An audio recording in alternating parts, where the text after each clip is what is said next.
Today's webcast is titled The Spirituality Trap, What Enlightenment Isn't. And it started yesterday when I posted a meme. Was it yesterday or the day before yesterday? I had posted a meme saying, F this, F the heightened consciousness, we're not birds, et cetera, et cetera. And it got me thinking. And last night, I had a very interesting dream cycle. And in the dream, or I guess you could say I was in a twilight state. It was early morning this morning.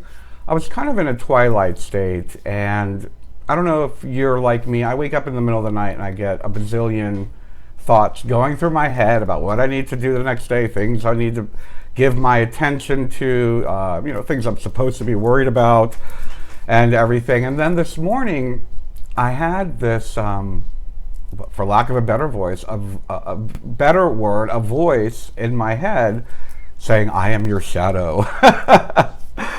And the shadow reminded me, it said, do not fear me, I am here to motivate you. I am here, aren't you inspired by me? Stop resisting your shadow self and whatnot. And I say that a lot. I did a video a couple months ago about the shadow self. And I woke up feeling very inspired, and I actually woke up feeling very motivated. And it was because of that feeling of peace that I had with the wholeness of who I am, the wholeness of the light worker within me and the dark worker within me. And what I mean by that is the shadow, the fear, the anger, the human ego aspect of myself. And it got me thinking exactly what those words that came to me this morning, what they meant. And so I went back and I looked at this post that I did yesterday. And the words that I used, and I'll share this now at the beginning, I'll probably share them again at the end, is spirituality is not about denial of self or the human condition, or following disingenuous fake hippie gurus. Authenticity, mindfulness, compassion, and integrity must be a part of the equation. And that got me rolling about what we were going to talk about today. I said, this is what I want the talk to be about. I thought I was going to do like a class, a how-to, and decided that let's continue with the philosophy and the ethics of spirituality. So let me start by saying, why am I talking about what enlightenment isn't? Many years ago, I did a video called Contrast, Knowing What You Don't Want. And again, that plays into the whole idea of the shadow. What does the shadow show you? What does knowing what you do not want show you? It shows you what you do not want. It inspires you to move toward that which is beneficial to your own personal growth and to the growth of the world around you. If you truly are an awakened or enlightened person, your joy, your peace, and your awareness is going to help the rest of humanity and the planet as a whole. And that's one of the first things I wanted to talk about. So, again, why are we talking about what we don't like, what we don't want? To remind us what it is we do want. And what enlightenment really is. There's a video I've done called What is Enlightenment? It's Not What You Think. This can probably go along with that. And the thing that sticks out to me, and again, I'm going to be referring to this meme. I actually printed it out. I'm not going to show you because it has the F word on it, and we'll talk about that more in a minute. But the thing that struck me the most was the idea that the New Age movement, and don't get me wrong, there's a lot of very positive aspects within the New Age movement, but there's also a lot of me, which is very interesting because I thought it's supposed to be less about ego, but anyway, a different relationship with ego perhaps. But if the path that we're on, and there's many paths out there, whether it be the modern yoga path, and we'll talk about how that's a bunch of BS now, and as well as many within the law of attraction community, many within even the pagan spirituality, the starseed community, all these different sub-communities. where the version and the path of spirituality is not about humanity as a whole, and it is in service to self. Me, my peace, my happiness. This doesn't feel right. I don't want it in my life. Disallowing and disavowing our human nature is not natural. It is not what the spirituality is about. If spirituality does not serve humanity as a whole, it is not spirituality. And that could be said about many of the mainstream religions, as well as many of these New Agey, philosophical, law of attraction-y type of spiritual paths. So be aware of that. Be aware that if you're asked to focus only on your personal happiness, if you're asked to only focus on your personal inner peace, or how it's really just all about you and whatnot, or your people, or your religion, or your sect within a religion, your denomination, this is not true spirituality, and we must be aware we don't fall into that trap. When we first awaken, we are in such a state of joy, of bliss, of, oh my God, this is amazing. I finally see where spirituality fits into my life. I finally get a glimpse of the infinite all, the everything. And we get very excited about it. But at that point, we're very fragile because we don't know quite what to believe. And many times, this is when we'll find that website, or that YouTube channel, or that book, whatever it is, that instructs us in a way that is not necessarily to the benefit for your optimal growth, as well as to the benefit of the growth of humanity.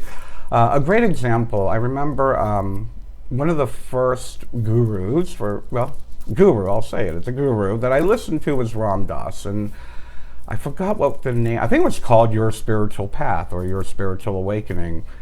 And I had one of his audio books, and he said, be aware that when you're on the spiritual path, no matter what path you get into, you could get into, Unitarian Universalism. I'll do a good one because they're fairly neutral and I can relate to a lot of what they teach.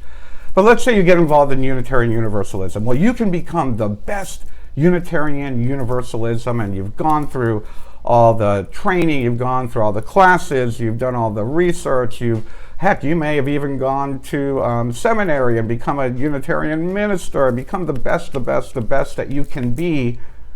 But then what? Suddenly, you realize that there is an end. Whereas in true spirituality, and in any real spiritual path, and I'm not discounting Unitarian Universalism as a spiritual path, it is an aspect of the whole spiritual path, but any spiritual path, you will find a dead end. And what happens when you get to the dead end? You lose your faith, you lose the drive, the inspiration to be a part of a spiritual path. You get frustrated. I remember when I was going through my training in magic and paganism, I reached the highest levels. I was given all these wonderful titles, and I went through the whole hierarchy thing, and then suddenly I lost my faith. I literally lost my faith. And I didn't know if I believed it anymore. I didn't know, here I wrote all the research papers, I went through all the degrees, I became the highest degree I could be, and yet I had lost my faith because it was like, what, this is it? So remember, being good at your personal path, whatever your path is just that. You're just being good at that personal path. But remember, it's not the whole path. And be aware of any path that says it's the only path, because run. One of the other things that I've noticed, and again, I'm taking my notes and my inspiration from that meme I posted. If you go on my personal profile, you'll see it. It's one that says F, heightened consciousness, we aren't birds. And that's what really struck me. But one of the things that it mentions is this transcendence addiction masquerading as evolution. When we are so focused on our practice, and we only care about our practice and being the good meditator and being able to dissolve the the boundaries, the barriers of where we end and where everyone else begins, and we want to become whole with everything and transcend. There is this very, how shall we say, misaligned or misinformed idea that transcendence means not being human anymore, transcending the physical form. That's a part of the spiritual path, but that's not the spiritual path. That's not necessarily the goal. So we have to be aware of those of us who are addicted to that meditation, to leaving our body, to being focused on learning, and not living, and not being human, and not enjoying the ups, the downs, the contrasts. And that, again, we have to remember that many of these will move you into the state of thinking non-duality is the goal. And I'm going to quote this meme here, that conveniently removes everything uncomfortable from the unified field. When we remove duality, we are no longer human. One of the things that I remember during my shamanic vision quest, when I had that big aha moment, and I didn't want to come back to Earth, and that whole idea of going back into contrast and duality was very frustrating for me. I also remembered, once I was here for a little while and got back, I remembered that without duality, without joy, there is no hate. Without hate, there is no joy. Without down, there is no up. Without up, there is no down. Without black, there is no white. There is going to be contrast in this human experience. The idea of enlightenment is to elevate our consciousness to be able to be aware when our perception shifts from light to dark, and the goal of the shaman is to be able to alter our state of consciousness at will. We cannot deny that contrast and duality exists. The goal of an enlightened person is to be able to shift our consciousness between them. By denying that duality exists, we are denying the idea of creation. We're saying, universe, you're not good enough. We're saying that humanity, you're not good enough. And if we are in denial of what is and what we are experiencing, you're not evolving, you're just denying. I've seen some of these speakers, and I've had several on my webcast and my show in the past, talking about, oh, you should never get mad. Never let yourself get mad. Always go to the light. I've had them say, oh, you must never get upset at what's happening around the world. Don't look at that stuff. That's going to screw with your vibration. It's going to lower your vibration. That's denial. That's denial. Denying that people are starving around the world. Denying that there is hatred around the world. Denying that there is war. Denying that you get sad. Denying that you've been hurt. Denying that you're a human being is not evolving. It's getting stuck. It's getting stuck. So be very aware of these websites, webcasts, YouTube channels, books, radio shows, whatever it is, these authors that want you to deny your human experience. That is not spirituality. That's a dead end. That is a dead end, and be very aware of that. Again, we see one of the other things that this image that I have in front of me brings up is the detachment, the patriarchal detachment models. Patriarchy, whether we want to believe it or not, no matter what your belief is, the reality, the historical value that patriarchy has been an issue for our spiritual evolution over the last, 8,000 years now. To deny that it was patriarchy that took away the experiential aspect of spirituality I've mentioned it in the past. Stephen Mailer's been on my show several times. Patricia Ayan has spoken about it, how it was during the time when the patriarchy moved in that no longer was the average person allowed to go into the Holy of Holies. You had to go through the priest, and you had to ask permission from the priest to communicate with the divine, and the priest would be the intermediary for you. And it's not even just Christianity, it's prior. It's Judaism went through the same thing with the Temple of Solomon and the Holy of Holies, and only the rabbis could see the Holy of Holies. And the same thing happened in ancient Egypt even before that. So patriarchy has been around longer than Judaism. It's been around since Egypt, probably even longer than the later dynasties of Egypt, which is when we saw it come in. But what we're seeing here, what happens is that our mental language and the vibration of the words used, such as kingdom, this idea of detachment, this detachment model that wants us to believe we're going to the kingdom of heaven, that we're going to the kingdom of God. Think about the reverberations of what that means. What happened to the queendom? Where is the queendom? And think of the vibratory, and again, frequency that comes along with that particular word, kingdom. What was a kingdom in the old days? Do we remember? Did we forget what happened during, from the ages of the hierarchy and the kingdoms and the royal families, and how humanity was treated, and how these kings and queens, all the way back to ancient Egypt, thought they were divinely inspired, that they had a divine right to rule. Whereas in the old goddess cultures, we saw more of an agrarian, equal type of community and an equal type of spiritual path. It's not that it's out there, it's here, it's everywhere, it's all of ours, and it belongs to everyone. It is not meant to only be for those who have reached a certain level or who have gone through all the initiations or whatnot. Yeah, sure, initiation is very helpful. But I will say this, as someone who's been through many degrees and many initiations, my very first initiation, my guide said, you only had a physical initiation. It's not until you have the spiritual initiation that you actually progress.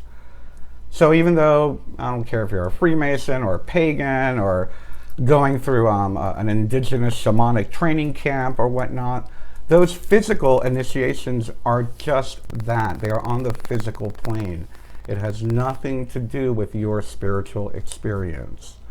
The physical initiation is merely an acknowledgement of your role within that particular community, that, okay, they've passed this test, and therefore we're going to honor them with, 33rd degree Mason or something like that.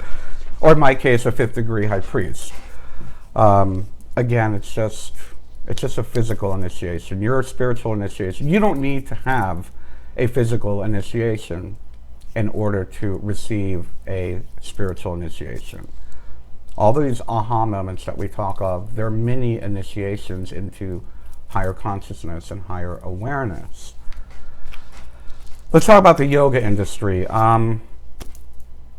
It's been profanely perverted. True yoga is a spiritual path. This goat yoga makes me want to puke.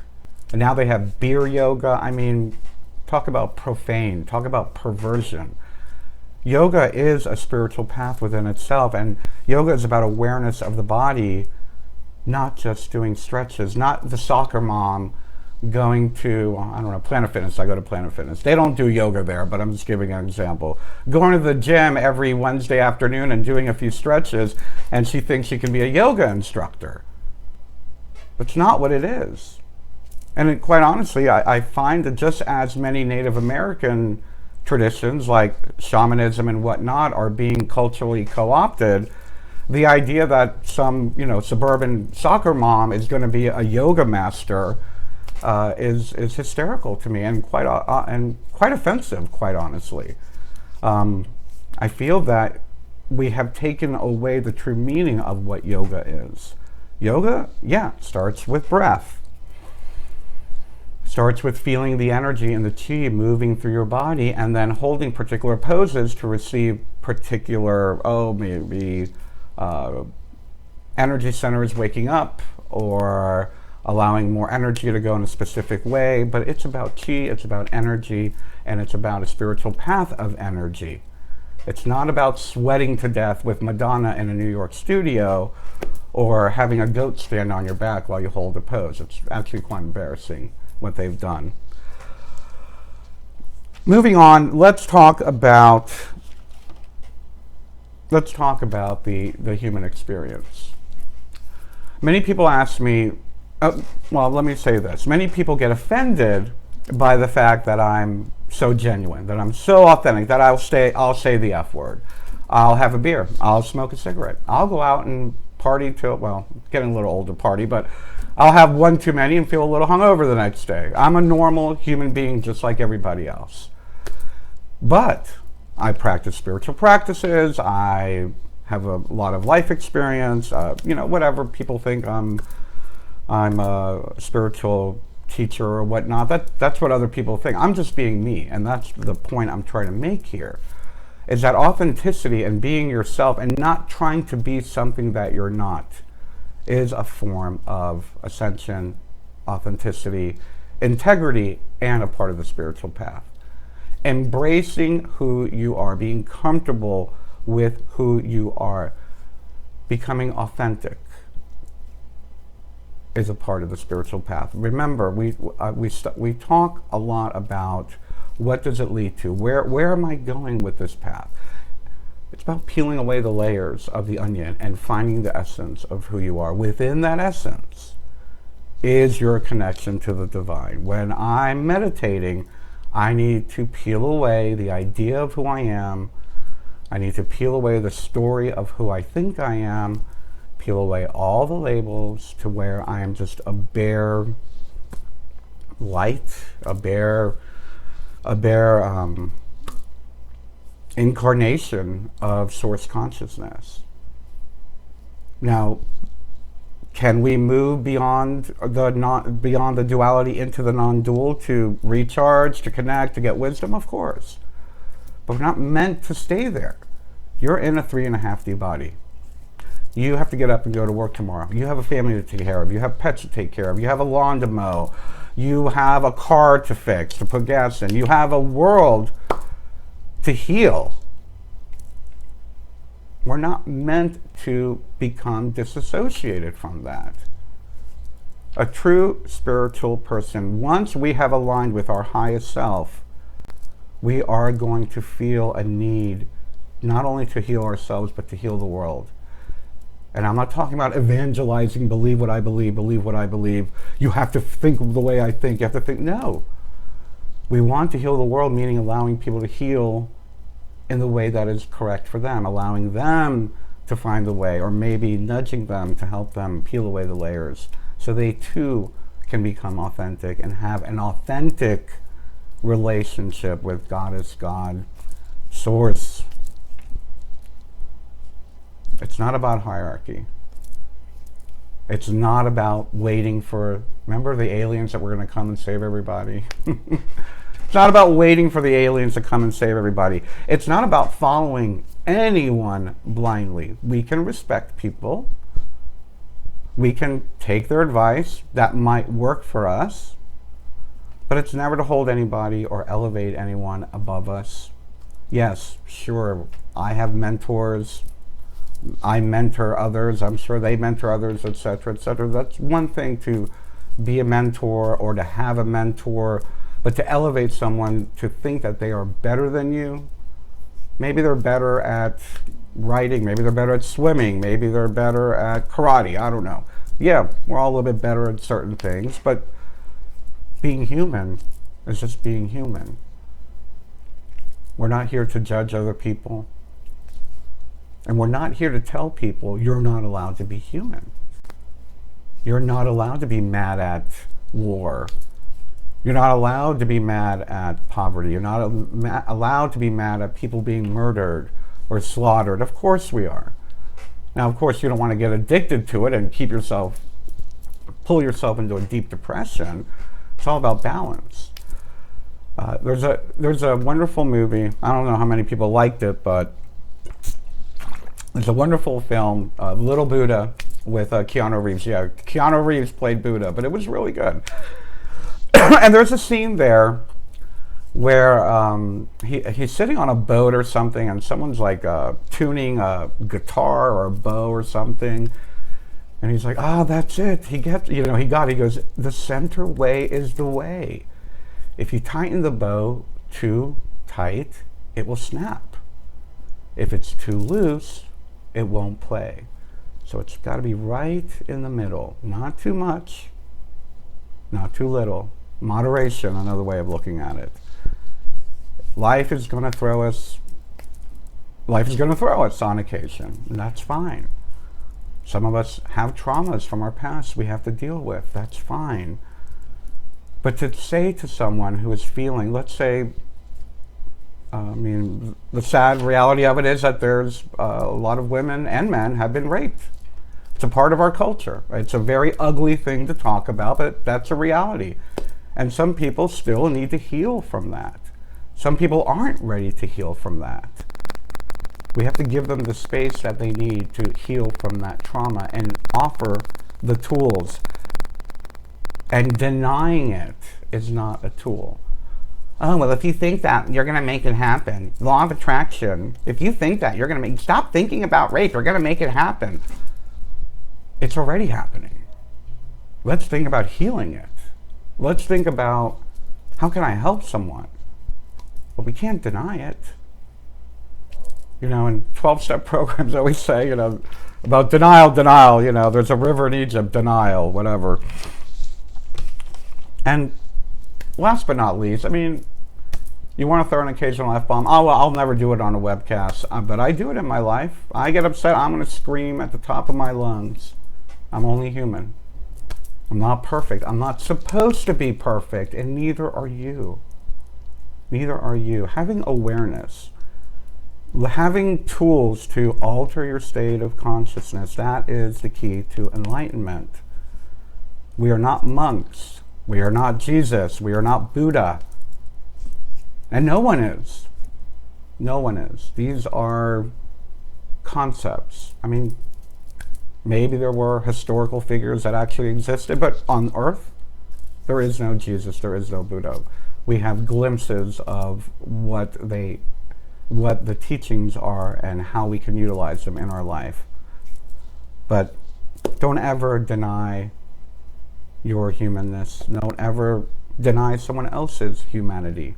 Don't ever deny someone else's trauma. And stop falling for the spiritual trap. Always use discernment. Always question everything. And just be honest with yourself. Does it feel right? Does this feel right that they want me to deny that I get angry sometimes? Does this feel right that it is in my nature to be loud and expressive, but they want me to be quiet and humble? Is it right that they want me to deny my humanity, my sexuality, my love of flowers, or my wanting to bathe and blow dry my hair? So I'm into blow dry my hair, big deal, it gets frizzy. Does that make me less spiritual because I care about what I look like? Not obsessed with it, but of course I want to be presentable. We pick and nitpick the funniest things with people, and we feel that we have the right to tell them how to live their lives, and we don't. We really don't. And that includes all those authors, all those teachers, everyone who's trying to tell you to not be yourself, to be something different than what you are. Of course, don't harm anybody. Of course, don't harm yourself. Of course, don't harm the planet. Of course, don't perpetuate the destructive system that is destroying our planet and our society. We don't want to perpetuate that. Of course not. We don't want to harm. But be honest with yourself. Anyone that's telling you it's okay to do that, run. It's a trap. All right. Well, I want you all to have a wonderful week. It is next week. I might have a guest. I'm not quite sure. But anyway, I want to thank you for joining me, and I hope that this little exchange gave you some food for thought, maybe gave you a tool or two, and I look forward to seeing you all next week. Have a wonderful week. I love you. Bye-bye.